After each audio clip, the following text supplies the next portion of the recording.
Atjèh. Oh, Atjèh, benar ke Atjèh? Nah, ini acara memperkenalkan budaya Atjèh di internasional.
Lalu bagaimana dengan kasus-kasus kecil lainnya? Iya kan? Bagaimana dengan hak-hak kecil lainnya? Hak kita kan hak tetap saja. Negara tidak memberi. Mungkin ini dari saya dulu. Kemudian sekarang saya menyerahkan kepada Bung Bibo untuk menyampaikan beberapa orasinya. Kepada Bung Bibo kami persilakan. Khususnya Aceh Sumatera National Liberation Front. Karena menjampu orang lain.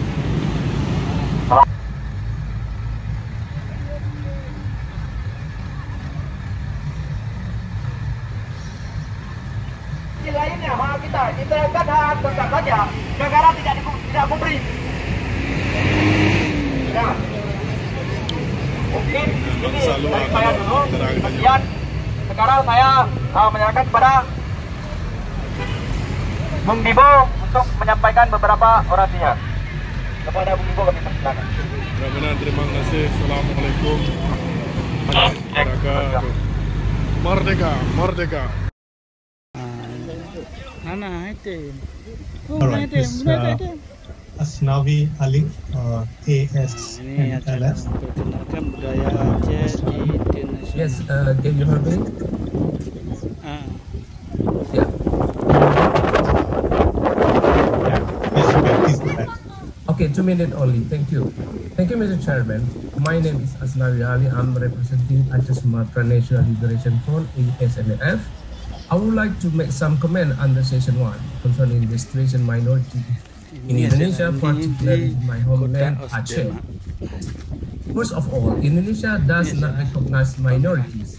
The term minority is ambiguous and not clearly defined in any legal conduct or regulations. Indonesia regards all ethnic groups.